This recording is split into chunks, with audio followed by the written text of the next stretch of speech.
हारो मत, निराश मत हो। परेशानियां आ रही हैं, उनसे हिम्मत मत हारो। ना सोचे कि प्रभु जी हमसे प्रेम नहीं करते हैं, और ना ही तुम्हारे दिमाग में बात आनी चाहिए कि अब हम छोड़ देंगे, अब हमसे नहीं हो पाएगा। बल्कि एक मुख्य बात आज के खंड में, वो ये है, सावधान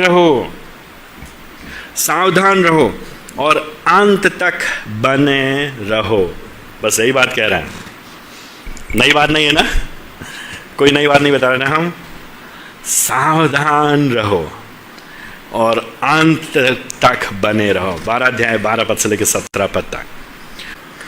मुश्किल जरूर है, हताशा जरूर हो रही है, हिम्मत नहीं है, हारने का मन कर रहा है, मन हमारा हार रहा है, परिस्थितियां हमारे चारों तरफ विषम हैं, हमको लगता नहीं कि अब हम कर पाएंगे आगे, चल पाएंगे आगे।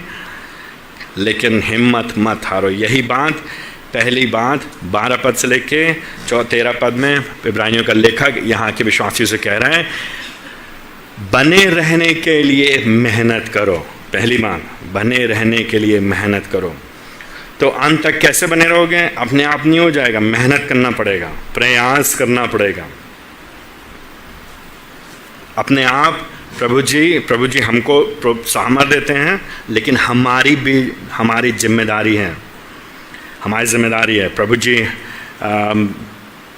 जी की दया हम पर है, प्रभु जी करुणा हम है, प्रभु जी सार्वभौमिक हैं, लेकिन हमारी जिम्मेदारी है, हमको और आपको मेहनत करना है। तो सावधान रहो, अंत तक बने रहो। अंत तक बने रहने के लिए क्या करना पड़ेगा? 2 चीज़ें करनी पड़ेंगी। पहली बात 12 पद से लेकर 13 पद, बने रहने के लिए मेहनत करना पड़ेगा, मेहनत करो। और दूसरी बात 14 पद से लेकर 17 पद में, किस तरह से बने रहो, किस तरह से लगे रहो। हमारी मेहनत, खाली मेहनत, क्या मेहनत कैसे दिखाई देगी? ये मेहनत जो है, पवित्रता के साथ, पवित्रता में लगे रहो, पवित्रता में और पवित्रता के साथ लगे रहो। 14 से 17 2 बातें। 12 से 13 बने रहने के लिए मेहनत करो 12 से 13 में, और 14 से 17 में दूसरी बात, पवित्रता में, पवित्रता के साथ लगे रहो। ठीक है, अब देखिए हमारे खंड में देखिए 12 पद में ये जो पद है, जो शब्दों का इस्तेमाल किया जा रहा है, ये हो सकता है आप जो पढ़ रहे हैं इसका कहना क्या मांग रहा है लेखक? शिथिल हाथों निर्बल घुटनों को सबल बनाओ। तो कहना क्या मांग रहा है? कहना ये मांग रहा है लेखक, ये भाषा जो चित्रण का उपयोग किया जा रहा है, इसके दिमाग में चल रहा है एक ऐसा धावक, एक ऐसा दौड़ने वाला रनर ना, जो लंबी दौड़ दौड़ रहा है, जो मैराथन। अगर आपने कभी टीवी पे मैराथन रेस देखी होगी, जिसमें कोई कई किलोमीटर, 20-25 किलोमीटर दौड़ करके आ रहे हैं वो लोग, जब दौड़ करके आ रहे हैं और अंत में उनकी अंतिम रेखा उनसे कम से कम 500 मीटर दूर है, उनको दिखाई दे रही है 500 मीटर दूर, लेकिन उनमें से कुछ हैं बहुत थक गए हैं और उनके कंधे झुक गए हैं, उनके हाथ लटक रहे हैं और उनके घुटने टेढ़े हैं और वो चल नहीं पा रहे हैं, उनके पास ताकत नहीं बची है। उनमें से कुछ लोग कह रहे हैं अब हमसे नहीं हो पाएगा, वो पानी पीने का प्रयास कर रहे हैं, लोग उनसे कह रहे हैं नहीं तुम लगे रहो, तुम करते रहो, लेकिन कुछ हैं जो हिम्मत हार रहे हैं। और जब उसी बीच में कुछ लोग हैं, जब उनके साथ के लोग हैं जो किनारे खड़े हुए हैं और जो चिल्ला रहे हैं, उनकी हिम्मत अफजाई कर रहे हैं, उनको उत्साहित करें, उनसे कह रहे हैं बस थोड़ी सी दूर है, बस थोड़ी देर और है, ज़्यादा दूर नहीं है, तुम पहुंच जाओगे, हिम्मत मत हारो, आखिरी कुछ क्षण है, ताकत लगाओ, अपनी पूरी ताकत लगाओ। और फिर किसी तरह से अपने कंधों को सीधा करके, अपने घुटनों में ताकत ला करके, अपने पंजों में ताकत ला करके, वो आखिरी दम लगा करके अंत तक दौड़ते हैं। वैसे ही चित्रण यहाँ पे हो रहा है, उसी तरह की बात चल रही। हिम्मत मत हारो, हताश मत हो, निराश मत हो। कई बार जब मानसिक दबाव आता है, कई बार जब आत्मिक परीक्षाएं हमारे जीवन में एक के बाद आती हैं, तो हम लोग क्या करते हैं? हम कहते हैं कोई फायदा नहीं है। हम डिसएंगेज अपने आप करने की कोशिश करते हैं, हम अपने आप को लोगों से अलग करने का प्रयास करते हैं, हम अपने आसपास के लोगों से कुछ मतलब नहीं रखना चाहते, क्योंकि हम कहते कोई फ़ायदा नहीं है, मेरी कोई सुनता नहीं, मेरी कोई चिंता नहीं करता, मेरी कोई परवाह नहीं करता है, इतने समय से मेरे साथ ये कठिन समस्या आ रही है, मेरे ऊपर आ रही है, प्रभु जी भी मुझसे प्यार नहीं करते हैं, प्रभु जी नहीं प्यार करते हैं, मेरा परिवार मुझसे प्यार नहीं करता है, मेरे आसपास के लोग मुझसे प्यार नहीं करते हैं, मेरी कलीसिया मेरी चिंता नहीं करती है, मैं अकेला, मैं बेचारा, मैं दुखियारा, मैं परेशान, मैं हैरान, मैं और मुझसे ज़्यादा अभागा कोई नहीं है, मुझसे ज़्यादा हैरान व्यक्ति कोई नहीं है। नहीं, ऐसे व्यक्ति से, ऐसे जन से बजाय ये कि तुम अपनी आंखें नीचे करके अपनी समस्याओं में ही लगे रहो, बजाय इसके कि अपने ही बारे में केवल सोचो, मेहनत करो, मेहनत करो। क्यों करो मेहनत? क्यों करो मेहनत? क्यों अपने आप को हिम्मत दो?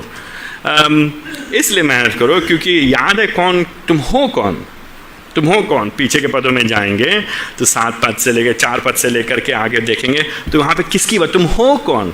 तुम पुत्र हो। तुम किसके पुत्र हो? किसकी संतान हो? तुम प्रभु जी की संतान हो। तुम्हारा पिता जो स्वर्ग में, वो तुमसे प्रेम करता है। तुम अकेले नहीं हो। तुम्हें प्रतीत हो सकता है तुम अकेले हो, तुम हिम्मत हारने के तुम्हारे अंदर सामने ये प्रलोभन आ रहा है, तुम हो सकता है तुम क्योंकि अभी अपनी सुन रहे हो, केवल तुम दूसरों की, तुम खाली अपने विचारों पे ध्यान दे रहे हो, तुम शैतान की सुन रहे हो, अपनी सुन रहे हो, समाज की सुन रहे हो, तुम परमेश्वर के वचन की नहीं सुन रहे हो और तुम परमेश्वर की नहीं सुन रहे हो। परमेश्वर तुम्हारा पिता है, परमेश्वर तुमसे प्रेम करता है, वो चाहता है कि तुम अंत तक बने रहो, वो चाहता है कि तुम मसीह दौड़ को पूरा करो। याद करो तुमसे पहले कई लोग गए हैं, याद करो तुमसे पहले 11 अध्याय में क्या तुमसे पहले कई लोग हैं, पुराने नियम में, कलीसियाई इतिहास में, हमारे समाज में, पुराने नियम में, कलीसिया इतिहास में पिछले 2000 साल में, और अभी हमारे बीच में, हमारे साथ में कई लोग हैं। गवाहों का एक बड़ा बादल है हमारे सामने। हम पहले आदमी नहीं हैं, हम पहले जन नहीं हैं जिसको संघर्ष करना पड़ रहा है। हम लोग सोचते हैं कि हमारा संघर्ष सबसे बड़ा है, हम सोचते हैं कि हमारी ताड़ना कुछ ज़्यादा ही हो रही है, हम सोचते हैं कि हमारा अनुशासन कुछ हमारे सहन के बाहर हो गया है।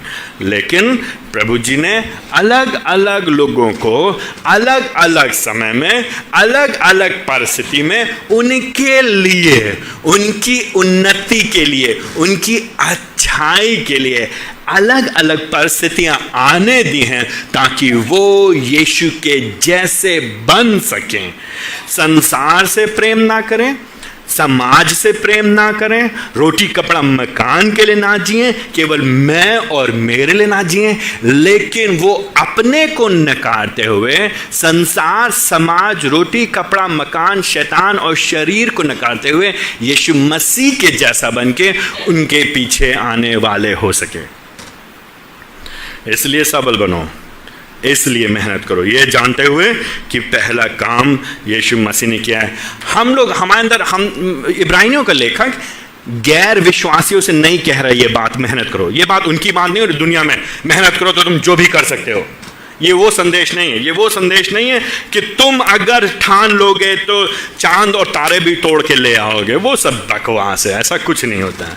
आपके खाली ठान लेने से कुछ नहीं होता है, आप ठानते रहेंगे और ठान करके आप ठान से बैठे रहेंगे, कुछ होगा नहीं। आप दौड़ते रहेंगे, दौड़ते रहेंगे, दौड़ते रहेंगे और कुछ नहीं होगा। ये उन लोगों से बात कर रहा है जिनके लिए परमेश्वर पिता ने अपने पुत्र को इस संसार में भेज दिया लगभग 2000 साल पहले।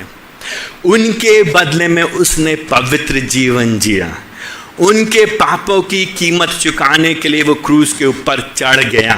परमेश्वर पिता का क्रोध जो हमारे ऊपर था, हमारे पापों की वजह से, हमारे विद्रोह की वजह से, जो दंड हमको मिलना चाहिए था, नरक हमको जाना चाहिए था, बर्बाद हमको हो जाना चाहिए था, लेकिन प्रभु जी ने हम लोगों से प्रेम किया, अपने प्रेम की वजह से अपने पुत्र को भेज दिया, हमारे बदले उसका पुत्र प्रभु यीशु मसीह मारा गया, गाड़ा गया, तीसरे दिन जी उठा और अब परमेश्वर पिता के दाहिने हाथ में बैठा है।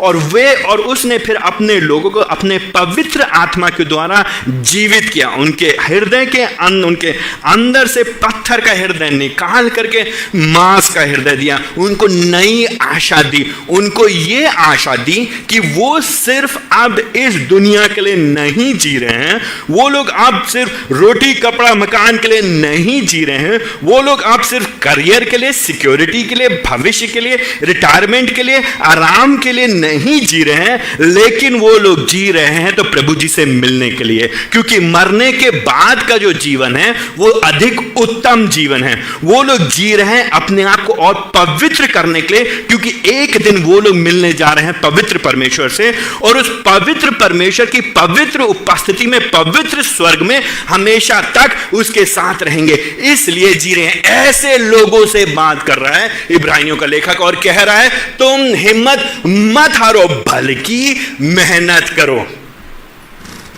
मेहनत करो, किस लिए मेहनत करो? इस संसार के लिए नहीं। इस संसार के लिए मेहनत करने के लिए, अपने घुटनों को मजबूत करने के लिए, अपने हाथ पैरों को सबल बनाने के लिए मुझको आपको कहने की जरूरत नहीं है।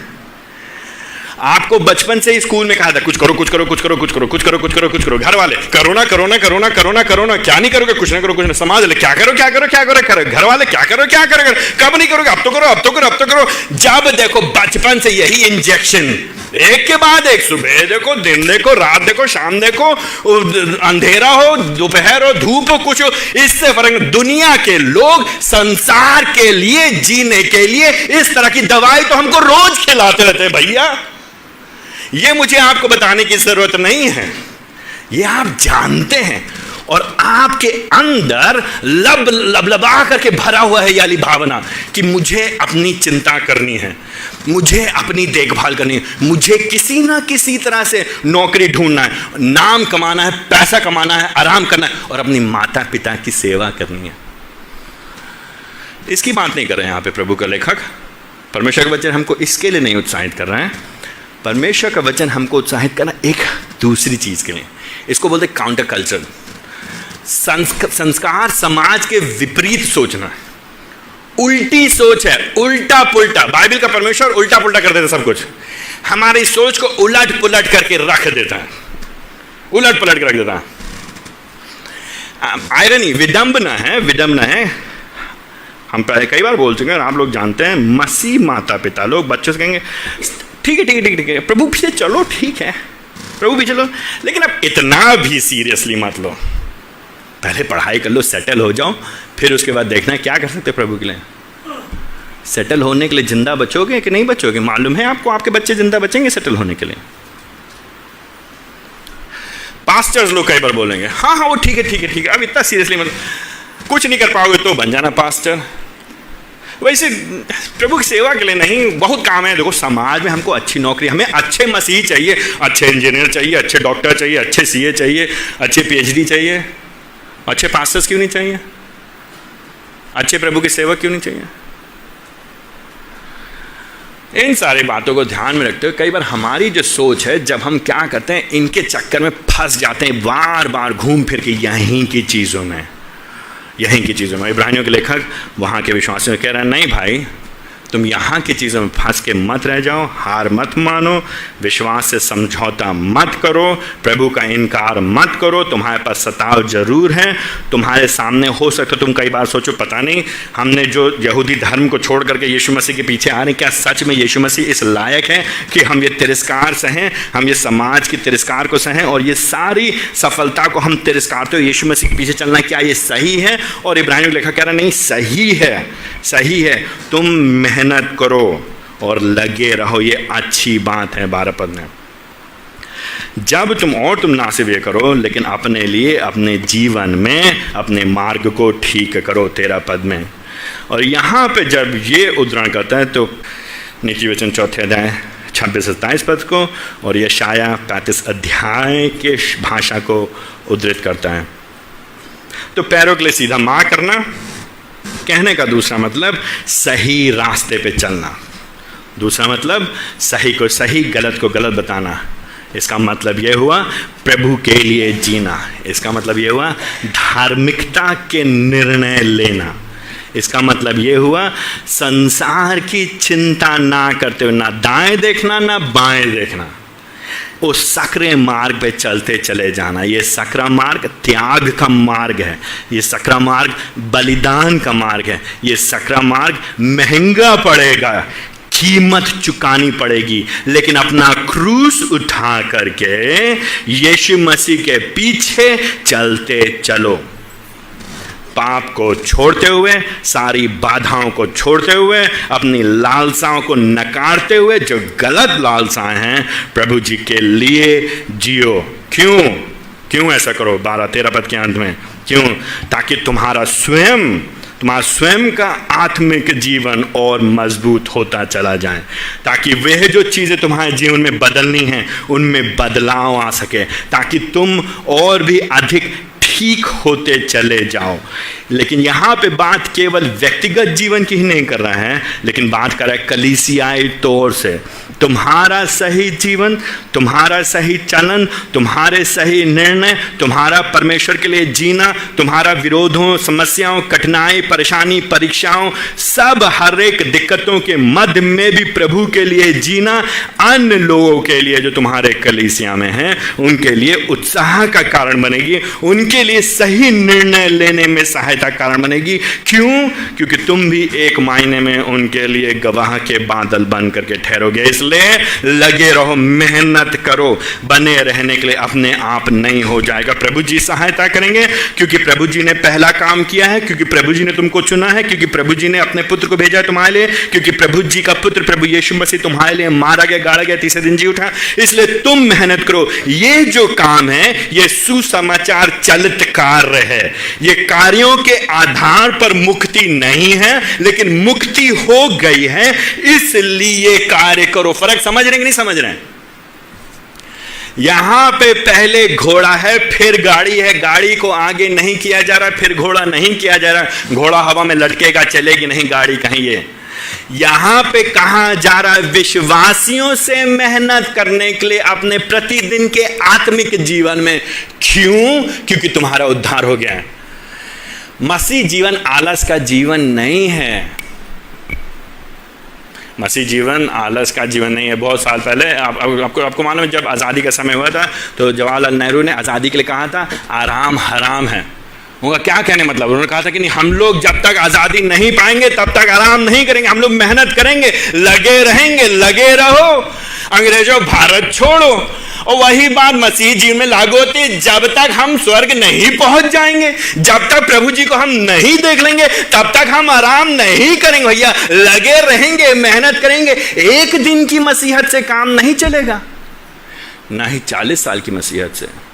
इस बात का अगर आप घमंड करते हैं कि आपने 20 साल, 30 साल, 40 साल, 10 साल, 15 साल, 5 साल, पता नहीं कितने साल सेवा किया या मेहनत किया या प्रभु के पीछे चल रहे हैं, या बचपन से चर्च जाते हैं, या पैदा होने के तुरंत बाद डुबा दिए गए थे, छिड़क दिए गए थे, जो हुआ था, इससे मतलब नहीं है भैया।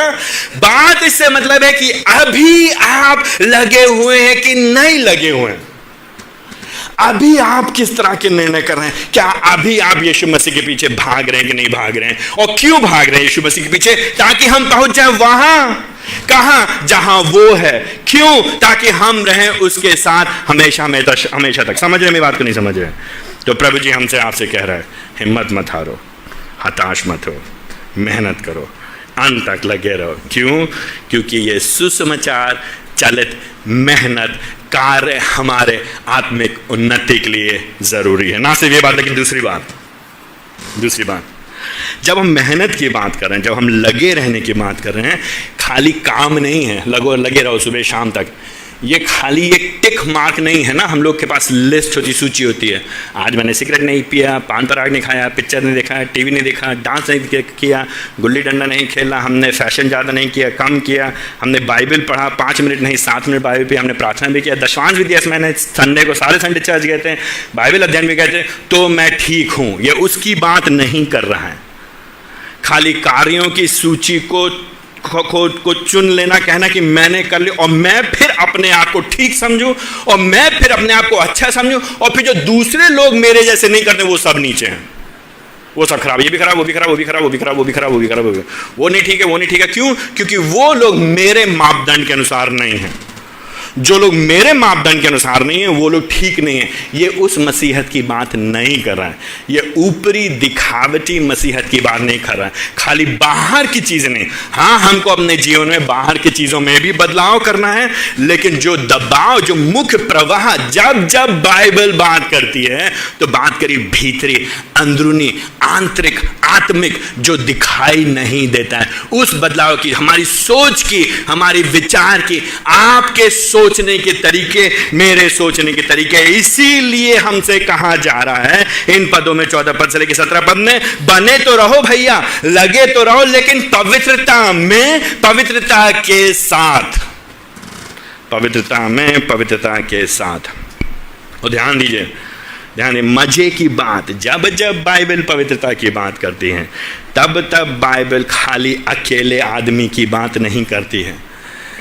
आप और हम, मैं अकेले जब कमरे में अपने आप रहता हूं तो मुझसे ज़्यादा पवित्र कोई और आदमी नहीं है। क्यों? क्योंकि मेरे बच्चे नहीं हैं मुझे वहाँ पे परेशान करने के लिए, मेरा कोई दोस्त नहीं है मुझे हैरान करने के लिए, कलीसिया के लोग नहीं हैं मुझे प्रश्न करने के लिए। मेरी पवित्रता मेरे अकेले बाइबल अध्ययन में कोई अगर कोई दखल नहीं डाले, कोई विघ्न न डाल दे, तो मैं बहुत ठीक हूँ। और हम सब क्या करते हैं, तुरंत अपने आप को रिपोर्ट कार्ड दे देते हैं और तुरंत कहते हैं A+ मिल गया हमको, हम ठीक हैं, हम पाक हैं, हम पवित्र हैं। क्योंकि मैं गाली नहीं देता, मैं झूठ नहीं बोलता, मैं ये नहीं करता।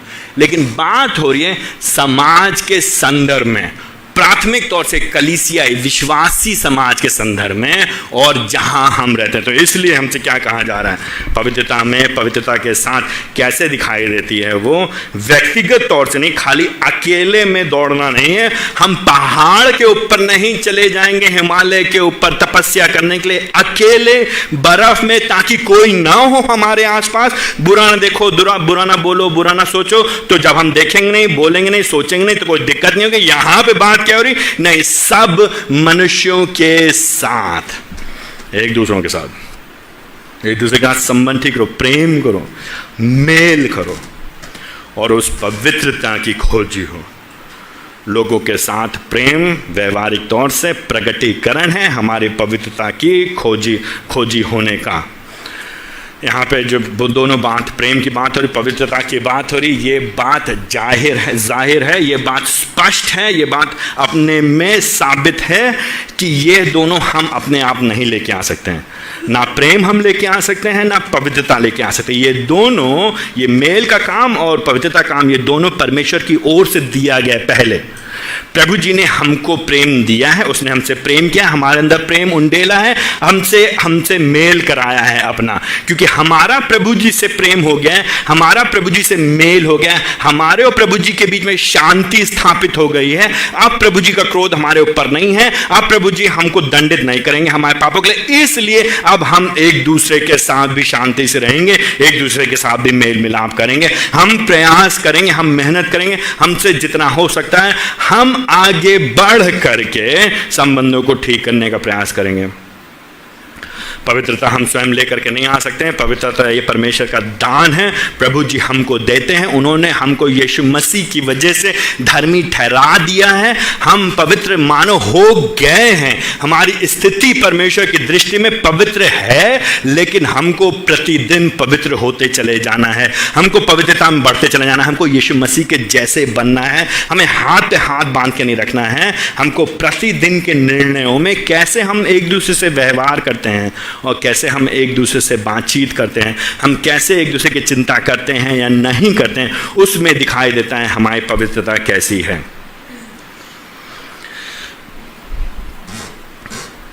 परमेश्वर का वचन जो है बड़ा ही विकट है एक मायने में। व्यक्तिगत मसीहत हम सबको बहुत पसंद है, क्योंकि व्यक्तिगत मसीहत आराम की मसीहत है, व्यक्तिगत मसीहत सहूलियत की मसीहत है। लेकिन बाइबल का परमेश्वर, बाइबल की मसीहत हमको बार बार टोकेगा, हमको बार बार हमारे विवेक को कचोटेगा कि अगर मसीहत व्यक्तिगत नहीं है, मसीहत की बात जो हम करते हैं, प्रेम की बात करते हैं, पवित्रता की बात करते हैं, हम खुद में अपने आप में नहीं। क्यों ज़रूरत है पवित्रता की, शुद्धता की? यीशु मसीह ने मत्ती में कहा, मत्ती में क्या कहा यीशु मसीह? मत्ती 5:8 में पहाड़ी उपदेश में क्या कहा यीशु मसीह ने? यीशु मसीह कहा है कि धन्य हैं वो जो मन के पवित्र, मन से शुद्ध हैं, पवित्र हैं, जो मन के शुद्ध हैं। क्यों? क्योंकि वो परमेश्वर को देखेंगे।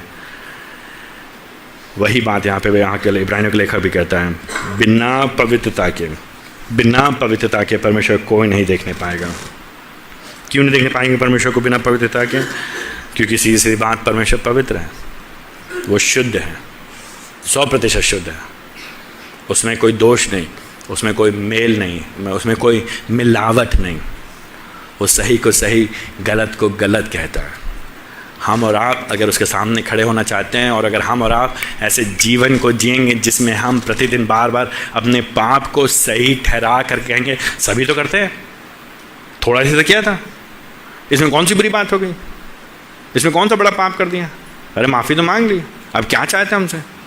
अगर हम इस तरह के प्रति उत्तर देते हैं अपने जीवनों में अपने पापों के बारे में, बजाय इसके कि हम सच में पश्चाताप करें और बदलें और यीशु मसीह के जैसे बनने का प्रयास करें, या हम बोलते तुम कौन होते हो हमको बताने वाले, तुम अपना काम करो, हम अपना काम करेंगे, हमारे जीवन में क्यों दखल अंदाजी डालते हो? इस तरह के प्रत्युत्तर हमको दिखाते हैं कि हम और आप पवित्रता और प्रेम के खोजी नहीं हैं, परंतु हम और आप पवित्रता और प्रेम से दूर हैं। अगर यह बात आपके जीवन में पाई जाती है तो आपको सावधान होना चाहिए। जब आपको कोई आकर के टोकता है आपके जीवन के लिए, कैसा लगता है आपको?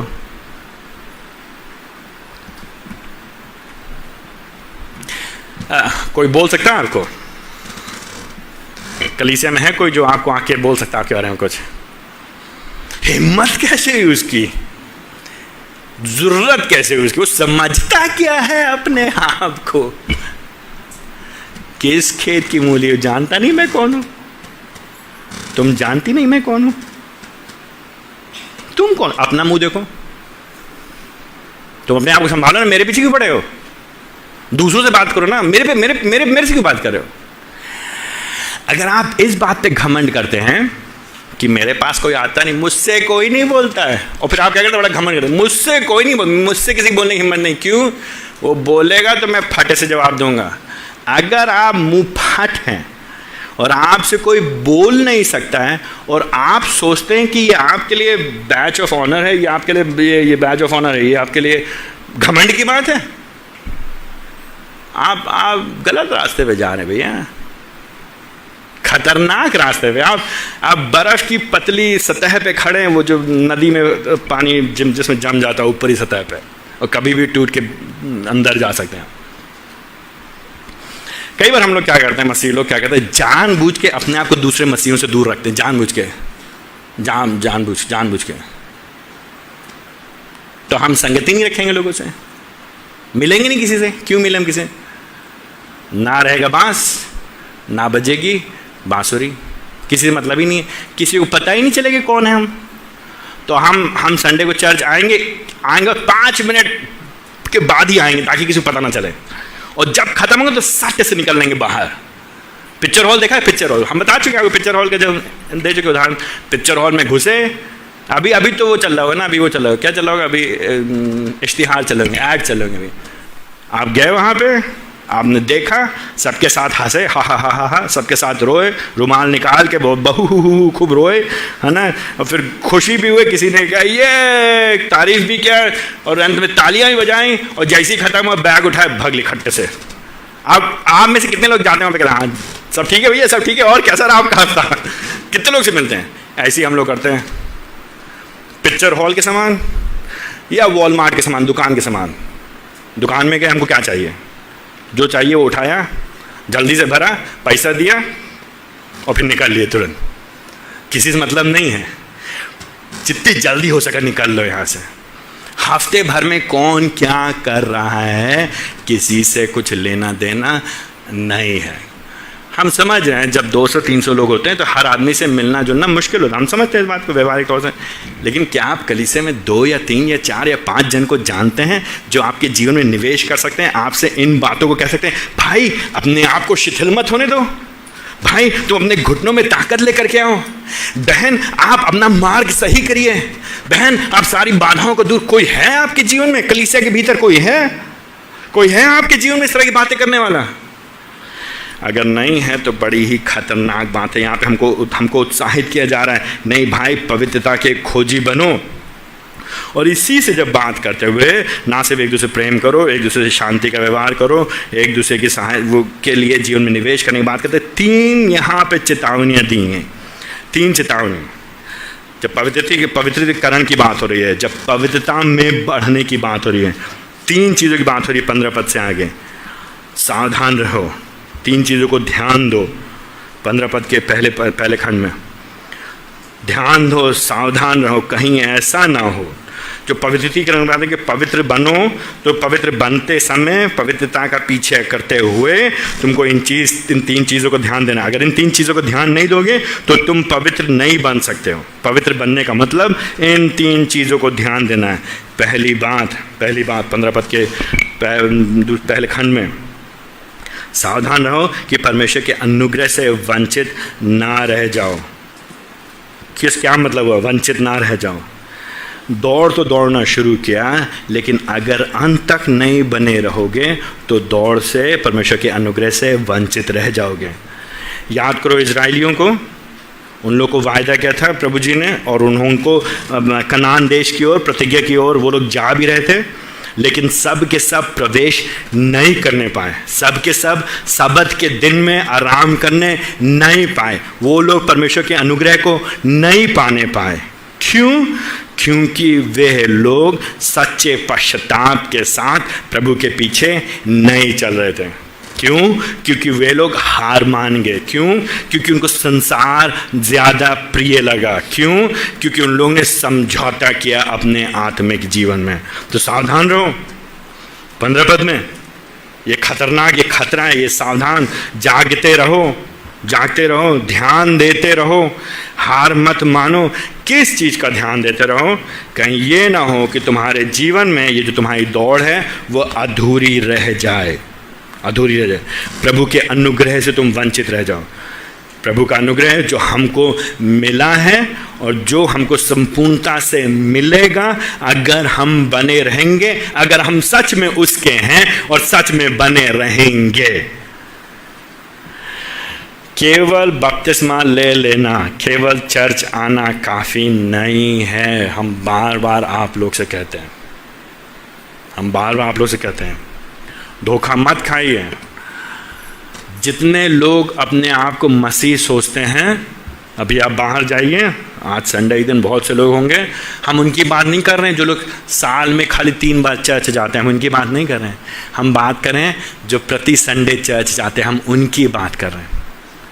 उनमें से अधिकांश लोग होंगे जो प्रभु जी के अनुग्रह से वंचित रह जाएंगे, और ये खतरनाक बात है।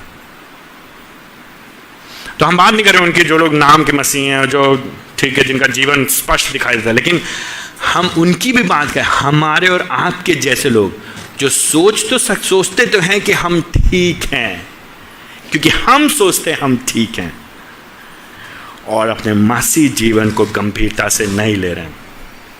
तो हम दूर से देखेंगे कनान देश को, दूर से देखेंगे प्रतिज्ञा के देश को, लेकिन प्रवेश नहीं करने पाएंगे। प्रभु जी हम पे दया करें, कहीं ऐसा हमारे आपके साथ ना हो, कहीं हम स्वयं को धोखा तो नहीं दे रहे हैं, प्रभु जी हम पे दया करें। ना सिर्फ पहली बात सावधान रहना है कि हम प्रभु के अनुग्रह से वंचित ना रह जाएं, मतलब जो उद्धार का काम है वो हमारे जीवन में पूरा ना हो। उसकी जो दया है जो हमको मिलनी है वो हमको ना मिले, उसके राज में हम प्रवेश ना करें। लेकिन दूसरी बात, कहीं कोई कड़वी जड़ हमारे भीतर ना पाए जा सके। और ये बात एक तो व्यक्तिगत तौर से हमको देखना है, लेकिन कलीसियाई तौर से हमको एक दूसरे की मदद करनी है, एक दूसरे के जीवन में सहायता करनी है, एक दूसरे के साथ में। कहीं कोई कड़वी जड़ तो नहीं रह गई है। ये बात व्यवस्था विवरण उसके 29वां अध्याय 29 वर्स 18 और 19, व्यवस्था विवरण उसका 29वां अध्याय उसके 18 और 18 पद में बाद में आप देख सकते हैं।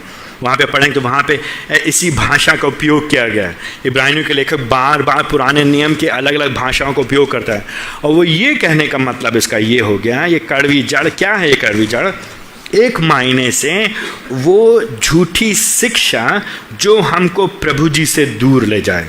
तो व्यवस्था विवरण में कड़वी जड़ की बात करते हुए बात की जा रही है, लोग यहोवा को छोड़ करके, जीवित परमेश्वर को छोड़ करके अन्य देवी देवताओं के पीछे जा रहे हैं, समझौता कर रहे हैं वो लोग।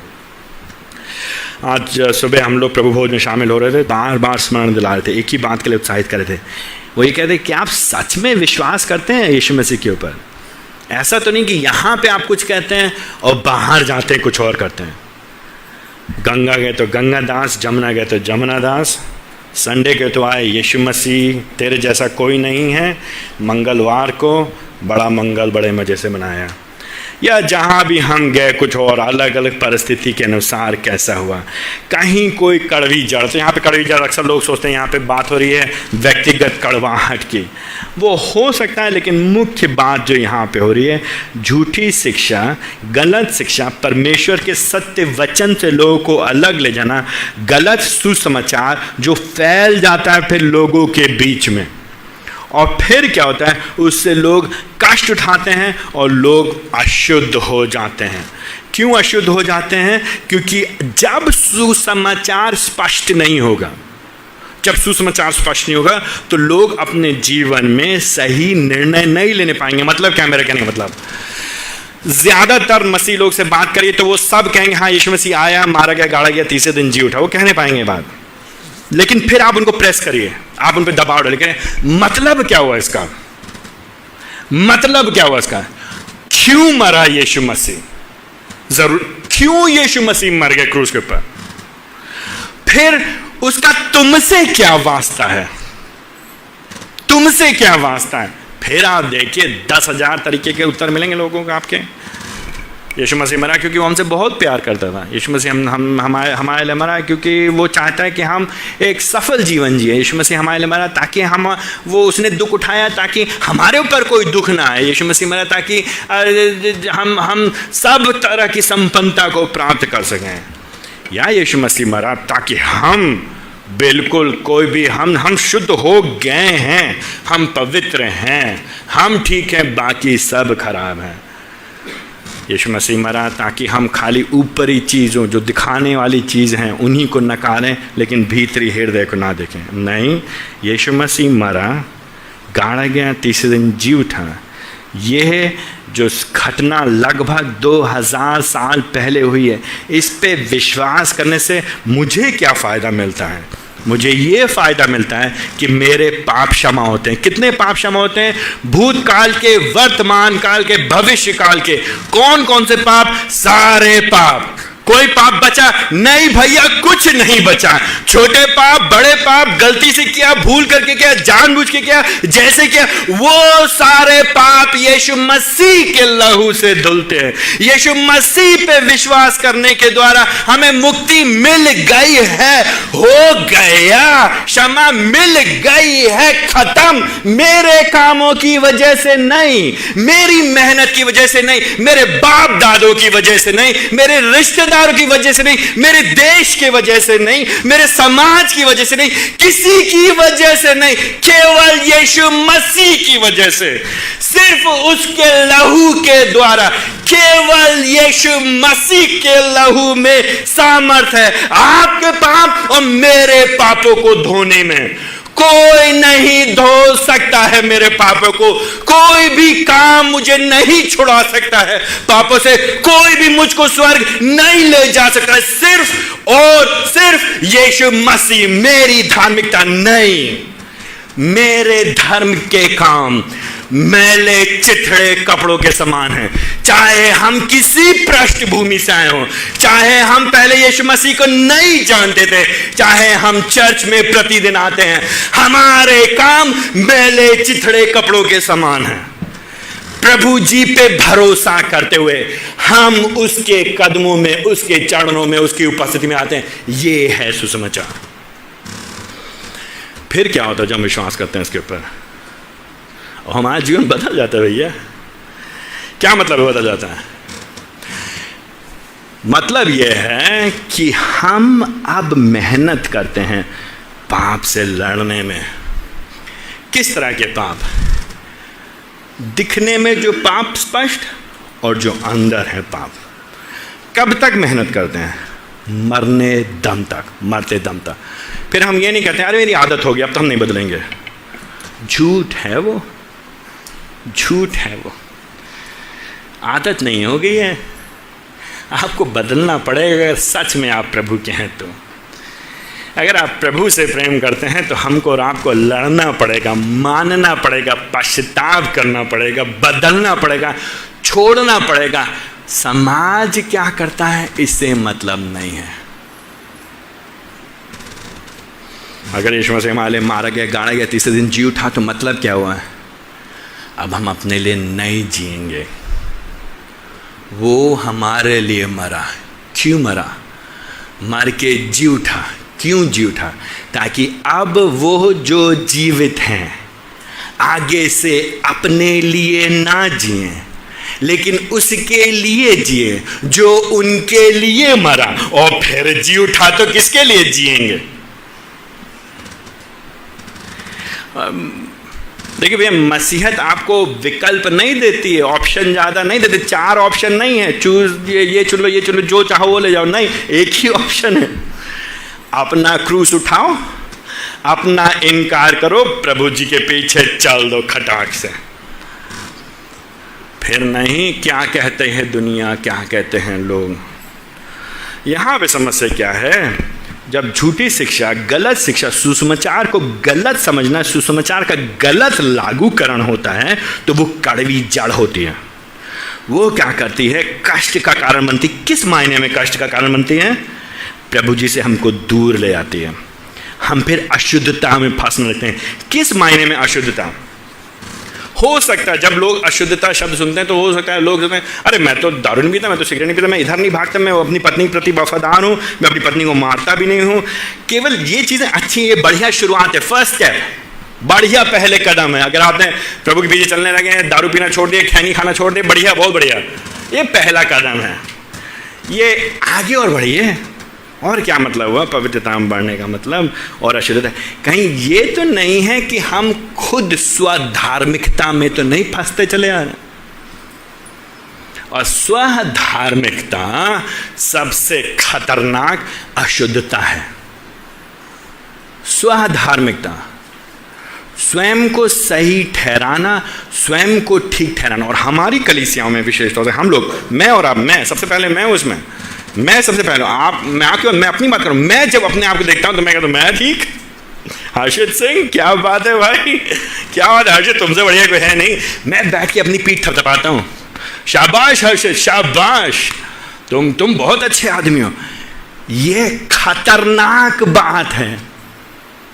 लेकिन क्या होगा अगर हम सुसमाचार समझेंगे तो हमारे जीवन में जो पोस्चर, जो हमारा मुद्रा है, जो हमारी मुद्रा है, हमारे हाव भाव हैं, वो नम्रता के होंगे, वो नम्रता के होंगे। हाँ मुझसे गलती हुई है, हाँ मैंने पाप किया, हाँ मैं पश्चाताप करते रहा, मुझे माफ़ करिए। मैं कैसे बदल सकूँ? मैं क्या करूँ बताइए, मैं क्या करूँ? मुझे माफ़ करिए, मेरी सहायता करिए, मुझे माफ़ करिए। नहीं, मैं सीख रहा हूँ, मैं बढ़ रहा हूँ। हम घूम के नहीं बोले मैं तो सब जानता हूँ, मैं सब जानता, मुझे सब मालूम है, पूछिए क्या पूछना, मुझे सब मालूम, मैं जानता हूँ। ये जो बातें आप बता रहे हैं भैया, हमको ना बताइए, उन लोग बताइए, वो नए लोग, खास तौर से जो गांव के लोग हैं उनको बताइए। हम तो जानते हैं, हम सब जानते हैं, हमको क्या बताएंगे, वही बता रहे बार बार। अरे भैया मूर्खता ने हमको मूढ़ और अंधा बना दिया, मुझको और आपको। और फिर हम धीरे धीरे और अशुद्धता में फंसते चले जाते हैं। तो यहाँ पे चेतावनी दे रहा है, यहाँ पे लेखक, पहली चेतावनी कहीं प्रभु जी के अनुग्रह से दूर ना हो जाओ। दूसरी चेतावनी, झूठी शिक्षा, गलत रास्तों पे चलना, सुसमाचार से समझौता करना, परमेश्वर के अनुग्रह को हल्का जानने में, कहीं तुम कष्ट को ना पाओ, कहीं तुम दूर ना हो जाओ प्रभु से, दुख के हिस्सेदार ना बनो। और लेकिन तीसरी चेतावनी 16 पद में, क्या ना करो, सावधान रहो किस चीज़ से, एसाव के समान ना बनो। एसाव के समान क्या ना बनो। जो हिंदी की बाइबल हम लोग पास उसमें लिखा है दुराचारी, लेकिन जो वहाँ पे जो शब्द हैं, जो भाषा वहाँ पे उपयोग की जा रही है, वहाँ पे बात की जा रही है यौन संबंधी अनैतिकता और ईश्वर भक्तिहीनता, मतलब संसारिकता। तो हमको चिताया जा रहा तीसरी बात कि यौन संबंधी अनैतिक जीवन और ईश्वर रहित जीवन, संसारिकता में मत फंसो, एसाव के समान ना बनो। एसाव के समान किस मामले में ना बनो? यौन संबंध पवित्रता को हल्का मत लो। चलता है ऐसे काम नहीं चलेगा। किस तरह के मजाक करते हो, किस तरह की बातें करते हो, किस तरह के पिक्चरें देखते हो, किस तरह की टीवी देखते हो, किस तरह के इंटरनेट पे तुम प्रोग्राम देखते हो, किस तरह के अकेले बैठ के क्या क्या बातें फ़ोन पे करते हो, व्हाट्सएप मैसेज किसको क्या भेजते हो, फेसबुक पे क्या करते हो, मैसेंजर पे क्या करते हो। जो दूसरे यौन के लोग हैं, तो औरतें आदमियों से, आदमी लोग औरतों से जब बातचीत करते हैं तो किस तरह के बात करते हैं, दोहरी मतलब वाली बातें करते हैं, दोहरे मतलब वाले मजाक करते हैं, दोहरे मतलब वाले गीत खूब गुनगुना के गाते हैं, दोहरे मतलब वाले चुटकुल्ले एक दूसरे को भेजते हैं। तो सेक्सुअली इमोरल, तो यौन संबंधी अनैतिकता और ईश्वर रहित, परमेश्वर का विद्रोह, खुलेआम विरोध करने वाले, विद्रोह करने वाले, संसार से प्रेम करने वाले, एसाव के जैसे ना बने। तो यहाँ पे आज हमारा समाज ऐसा हो गया है जो यौन संबंधी पाप को बहुत सामान्य बनाने का प्रयास कर रहे हैं, तो हम महिलाओं, पुरुष लोग महिलाओं के बारे में जब बात करेंगे तो जिस तरह की भाषाओं का उपयोग करेंगे, या महिलाएं पुरुषों के बारे में बात करेंगे तो किस तरह की बातें करेंगे। ऐसे लोगों को यहाँ पे परमेश्वर का वचन विश्वासियों से कह रहा है, कहीं तुम एसाव के समान ना बनो। लेकिन जब दुराचारी शब्द का उपयोग किया था, जब यौन संबंधी पापों के बारे में बात किया था, तो जो पुराने नियम में जब इजराइलियों से कहा गया था, जब यौन संबंधी पापों की बात की, तो उसके दो मतलब हुआ करते। तो एक तो हो गया जो शारीरिक तौर से पाप करना तो हो गया, यौन वासना कामुकता को लेकर के, एक तो हो गया। लेकिन साथ ही साथ जब वो दूसरे ईश्वरों की तरफ जाते हैं, जब वो दूसरे प्रभु को छोड़ करके दूसरे जो नाम के भगवान की तरफ जाते हैं, तो प्रभु जी कहते हैं कि तुम जो है व्यभिचार कर रहे हो। दूसरे शब्द में, जब हम और आप, एक तो अगर हम और आप यौन संबंधी पाप से खिलवाड़ करें तो वो खतरनाक बात है, वो तो है ही है, और हमको और आपको भागना उससे। लेकिन उसके साथ ही साथ प्रभु जी हमसे ये कह रहे हैं कि अगर तुम प्रभु को छोड़ करके, जीवित और सच्चे परमेश्वर को छोड़ करके दूसरे ईश्वरों की तरफ जा रहे हो, और वो ईश्वर कुछ भी हो सकता है, वो ईश्वर केवल हाथ की बनाई हुई मूर्ति नहीं, वो ईश्वर जो आपको सुरक्षा देते हैं, वो ईश्वर जो आपको आराम देते हैं, वो ईश्वर जो आपको निश्चयता देते हैं, वो ईश्वर जो आपको संतुष्टि देते हैं, वो कुछ भी हो सकता है। खाली हाथ की बनाई मूर्तियाँ नहीं, लेकिन हो सकता है आपका करियर हो सकता है आपका रोज़गार हो सकता है आपके समाज में आपकी इज्जत हो सकता है आपका पैसा हो। अगर आप उसके पीछे भाग रहे हैं और आप उसकी आराधना करें, और आप सोचते हैं अगर मेरे पास और पैसा होता मैं खुश रहता, आप ये नहीं कहते कि मैं खुश हूं प्रभु में, आप ये कहते हैं मुझे संतुष्टि मिलती अगर मुझे वो लड़का मिल जाता, आप ये कहते हैं मुझे आनंद और मिलता अगर मेरे सारे बच्चे IAS ऑफिसर बन जाते। अगर आप इस चीज के लिए जी रहे हैं, तो परमेश्वर का वचन हमसे कह रहा है तुम क्या हो रहे हो, तुम एसाव के समान हो रहे हो। मालूम एसाव ने क्या किया था? एसाव ने मालूम क्या किया था?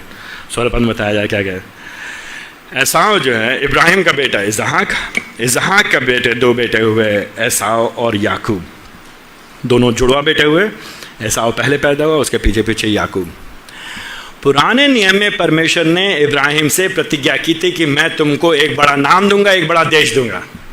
तो जो प्रतिज्ञा परमेश्वर ने इब्राहिम के साथ की है वही प्रतिज्ञा पूरी होगी इसहाक में, और इसहाक से हो करके पूरी होगी उसके बच्चों के द्वारा। उनके बच्चों में बड़ा बेटा कौन है? एसाव है। तो प्रतिज्ञा परमेश्वर की पूरी होगी किसके द्वारा? एसाव के द्वारा होनी चाहिए थी।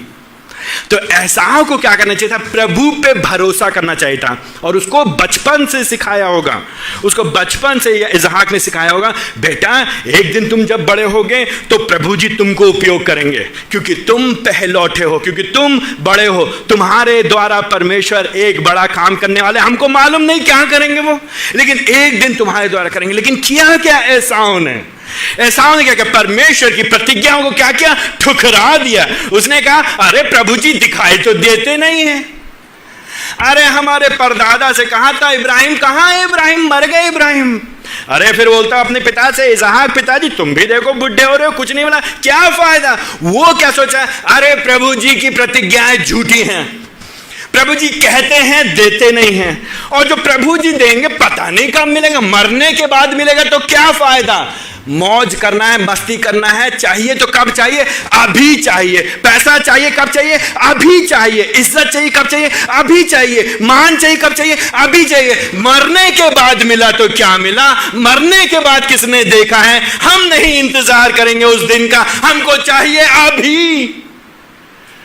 तो एसाव ने क्या कहा? अपने भाई से कहा, याकूब भाई भूख लग रही बहुत तेज, बाहर गया एक दिन शिकार करने के वापस आए, वापस गए, उसने देखा उसका भाई खाना बना रहा है। क्या भाई क्या बना रहा है? दाल पका। क्या बात है भाई, दाल से बढ़िया कोई चीज होती नहीं, दाल से महंगी चीज कोई नहीं होती है। दाल चाहिए हमको। क्या चाहिए? मुझको चाहिए दाल। और कब चाहिए? अभी चाहिए, इसी समय चाहिए। नहीं मिलेगी दाल तो मैं मर जाऊंगा। अभी चाहिए, इसी समय। क्यों? प्रभु जी अगर आप हमसे प्रेम करते तो हमको दाल दीजिए, सब कुछ हमसे ले लीजिए। हम और आप यही करते हैं एसाव के समान। प्रभु जी स्वर्ग में दिखाई नहीं दे रहा है, दाल चाहिए, एक मकान दे दो। दाल चाहिए, 3 कमरे का होगा तो बढ़िया होगा। दाल चाहिए, नौकरी। दाल चाहिए। तो अनंत जीवन क्या करेंगे प्रभु जी? अनंत जीवन से पेट भरेगा? अनंत जीवन से मेरे भूख मरेगी? अनंत जीवन से मेरी भूख मरेगी? प्रभु जी क्या बात करें? पापों की क्षमा से कुछ मिलेगा मुझे? पापों की क्षमा से कुछ मिलेगा? नहीं चाहिए हमको पापों की क्षमा। यीशु नाम से कोई फायदा नहीं, कोई फायदा नहीं। यीशु नाम छोड़ो, यीशु नाम। हमको चाहिए दाल अभी, इसी समय। दुराचारी, व्यभिचारी, हम और आप अभी की भूख मिटाने के लिए, अभी की वासना मिटाने के लिए, अभी की वाह वाही पाने के लिए, संसार में अभी इज्जत मिल जाए, संसार में लोग हमको अभी ऊंचे पे उठा लें, न्यूज़पेपर में हमारा नाम छपे, लोग हमारी वाह वाही करें, मरने के बाद लोग हमारे गीत गाएं, इसके लिए हम समझौता करने के लिए तैयार है। और प्रभु जी कह रहे हैं ऐसा मत करो भाई, केवल दाल के लिए। अस्थाई चीज को उसने एक स्थाई छोटी सी चीज के लिए बेच दिया। कहा नहीं चाहिए मुझे पहलौठपन का। और क्या हुआ? उसको हटा दिया गया उसमें से, उसका अधिकार उसके छोटे भाई को दे दिया गया। और याकूब से एक दिन मालूम क्या हुआ? याकूब से इज़राइल बना। और एक दिन क्या हुआ? कौन निकल के आया उससे? हमारा प्रभु यीशु मसीह, जीवित परमेश्वर यीशु मसीह। वो उसको ठुकरा दिया। इसने किसके लिए? दाल के लिए। हम और आप क्या करते हैं प्रतिदिन अपने जीवन में? नहीं चाहिए हमको यीशु, चाहिए हमको आज की चीज़ें। फिर 17 पद बहुत खतरनाक, भयंकर भयंकर। क्या क्या? फिर उसने बहुत मिन्नतें किया, उसने आंसू भी बहाए। उसने कहा प्रभु जी मुझ पे दया करो, लेकिन पश्चाताप का अवसर में नहीं मिला। एक तरफ बाइबल में हमारे सामने उदाहरण है मूसा का, जिसने फिरौन के बेटी का बेटा होना को तिरस्कार दिया, छोड़ दिया उसने सारा साम्राज्य, वो मिस्री साम्राज्य छोड़ करके प्रभु के लिए यीशु मसीह के खातिर उसने सब कुछ को कुछ नहीं समझा। दूसरी तरफ ये है जिसने यीशु मसीह को कुछ नहीं समझा, केवल थोड़ी सी चीज पाने के लिए। दूसरा मौका नहीं है। 10वां अध्याय उसके 18 पद 26 पद में इसे साफ साफ लिख गए हैं, एक बार पापों की क्षमा के लिए जब हमारे लिए कार्य कर दिया यीशु मसीह ने, और अगर हम उस महायाजक के महाबलिदान को तिरस्कारते हैं तो फिर हमारे पास कोई और रास्ता नहीं है। समस्या क्या है इन लोगों के साथ? समस्या क्या है इनके साथ? स्थायी आराम पाने के लिए, तुरंत के आराम पाने के लिए, यहाँ और अभी के आराम को पाने के लिए उन्होंने अनंत काल के आराम को तिरस्कार दिया, उन्होंने परमेश्वर को तिरस्कार दिया। क्यों? क्योंकि वो लोग शरीर के वासना से, कामुकता से, शरीर की आवश्यकता से, ये लास्ट ऑफ द फ्लैश, उससे फंसे हुए थे। और वो लोग फंसे हुए थे किन बातों में? अभी के आराम से। तो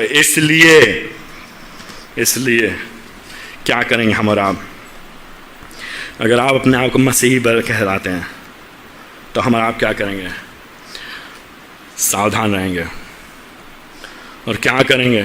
एसाव की नाई नहीं, लेकिन लगे रहेंगे। किसके पीछे लगे रहेंगे? प्रभु के मार्ग में लगे रहेंगे। कैसे लगे रहेंगे?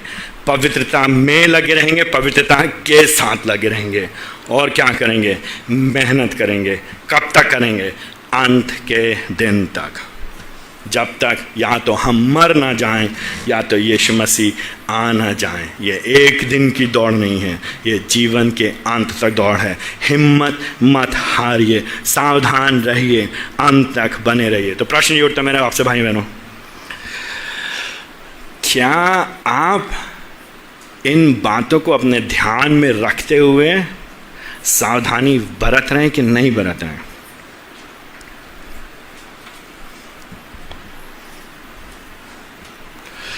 या बने रहने को, परसिवियरेंस को आप सोचते हैं बहुत ही बोझ है? ये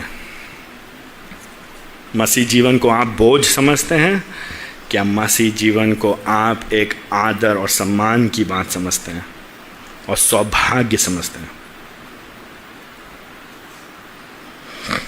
मेरी आशा है कि आप उत्साहित होंगे जब आप पहले खंड को पढ़ते हैं, क्योंकि हमको निराश नहीं होना, हताश नहीं होना है। अगर आप में से कोई है यहाँ पे जो परेशान है, जो निराश है जीवन में, मसीह जीवन में, आप 12 पद को पढ़िए और प्रभु को धन्यवाद दिए, कहिए प्रभु जी मेरी सहायता करिए, मुझे मेरे शिथिल हाथों को, निर्बल घुटनों को सबल बनाने में प्रभु आप मेरी सहायता करिए। प्रभु आप मेरे पैरों के लिए सीधे मार्ग बनाइए। प्रभु की सहायता से आप सही रास्तों में चलेंगे, आपका जो अंग लंगड़ा है वो ठीक होगा, आप अपने साथ साथ दूसरों को भी उत्साहित करेंगे। मेरा प्रश्न आपसे ये है, आप अपने व्यक्तिगत जीवन में ये कर रहे हैं, लेकिन क्या आप किसी और के जीवन में ऐसा करने का प्रयास कर रहे हैं कि नहीं कर रहे हैं? क्या प्रभु ने आपको कभी उपयोग किया है किसी को सबल बनाने में? क्या आपने अनुभव किया है उस आनंद को, आपने पाया है उस आनंद को किसी और को सबल बनाने में? आज तक किया आपने ये? अगर आपने नहीं किया है तो अभी भी आप आत्मिक परिपक्वता में जी रहे हैं, अभी भी आप सिर्फ अपने बारे में सोच रहे हैं। तो अपने आप को सबल बनाइए और 1 या 2 या 3 या 4 भाई बहन को सबल बनाने का प्रयास करिए। और सावधान रहिए, सावधान रहिए। प्रभु के अनुग्रह को हल्का मत देखिए। कष्ट कड़वी जड़ से दूर रहिए, एसाव की नाई मत बनिए। अगर आप पहली बार यहाँ पे आए हैं, हमारी प्रार्थना है कि आप यीशु मसीह के अनुग्रह को जान सकें और आप जान सकें ये जो बातें की जा रही हैं ये आपके लिए तब लागू होने पाएंगी जब आप अपने पापों से पश्चाताप करें, यीशु मसीह पर विश्वास करें और उनके पीछे चलें।